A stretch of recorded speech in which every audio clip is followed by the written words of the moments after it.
What's good, YouTube? It's your boy, Blue Blood Sports TV, back at y'all with another one. So, undefeated 3-division world champion superstar boxer, Gervonta Tank Davis, 26 wins, no losses, no draw, 24 big wins by way of knockout. He's 27 years of age, 5'5" with a 67-inch arm reach. He will be taking on fellow stablemate, WBA undefeated lightweight interim title contender, Rolando Romero, who is 14 wins, no losses, no draw, 12 wins by way of knockout. He is 26 years of age, 5'8" with a 68-inch arm reach. With that said, Romero and Gervonta Tank Davis are scheduled to face off against one another May 28th, next Saturday, at the Barclays Center in Brooklyn, New York.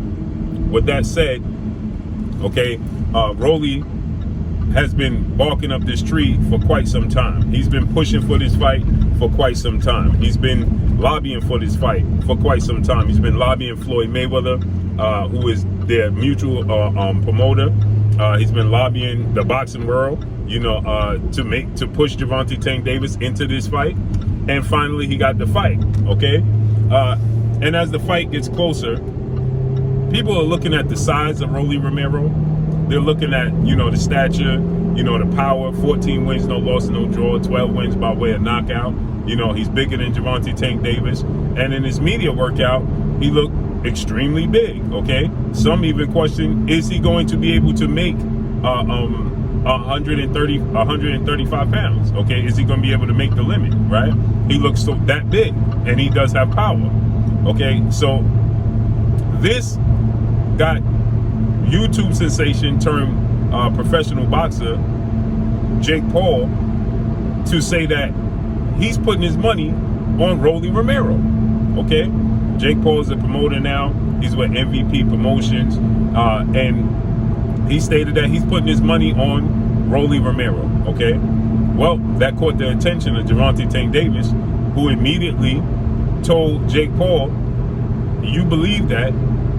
Then let's put your money where your mouth is, okay? I got $2 million. I'm knocking Rolly out. Wow.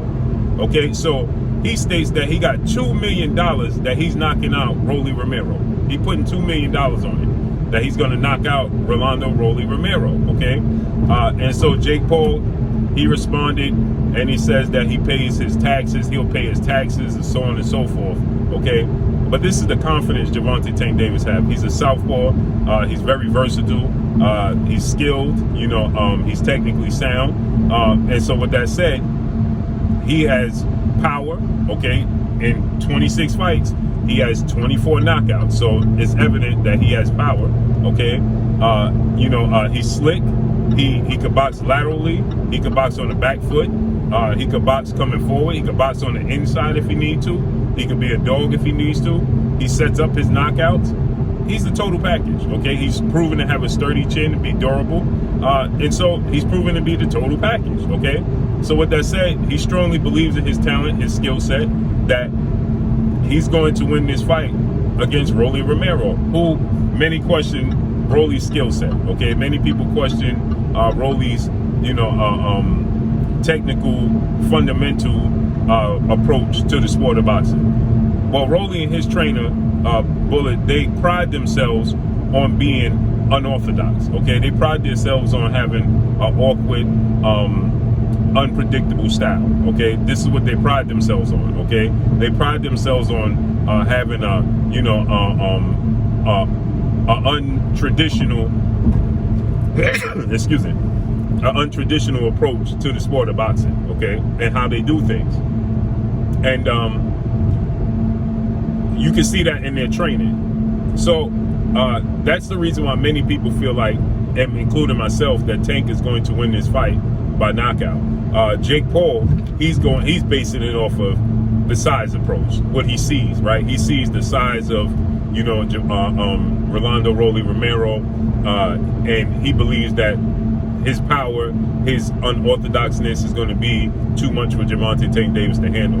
I'm not one of those guys. I think that Rolly has too many holes in his game. I think he has lapses. He has these little pauses that he does, right? So there's a lot of gaps and holes in the game of Rolando Romero. Okay, and so with that said,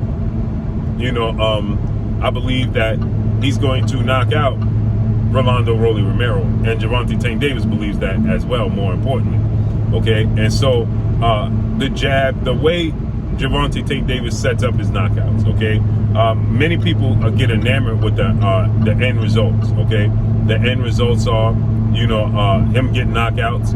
When his last fight against Mexican now superstar title contender in Isaac Pitbull Cruz, right? A lot of the boxing world was shocked that Isaac Cruz lasted the way he did. Isaac Cruz is, a guy that has power, a guy that's fundamentally sound, but uses his lack thereof size, he uses it to his advantage. Okay, and he's 5'3" with a 63-inch arm reach.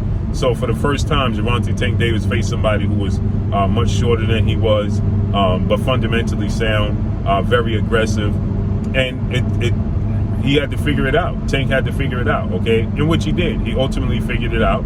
He won a unanimous decision. He injured his left hand. I'm gonna say injured because if I say he broke it or sprained it or fractured it, people go, they take it, what you say, every little thing, and they say, oh, he didn't break it, he didn't fracture it, he didn't do none of those things. Okay, he sprained it.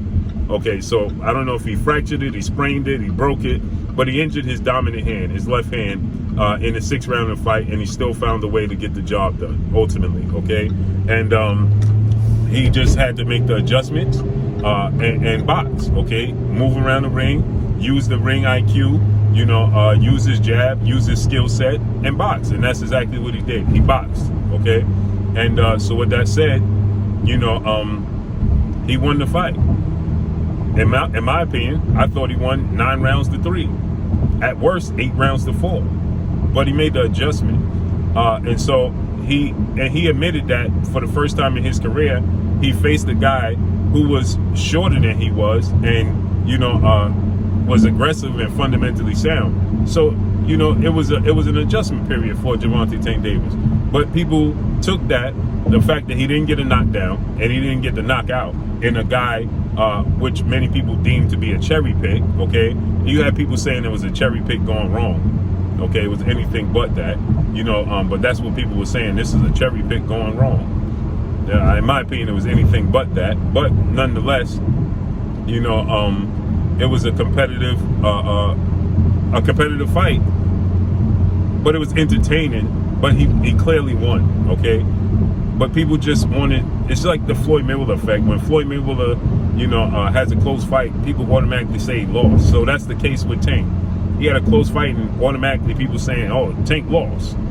I don't believe he lost at no stretch of the imagination. Okay, so with that said,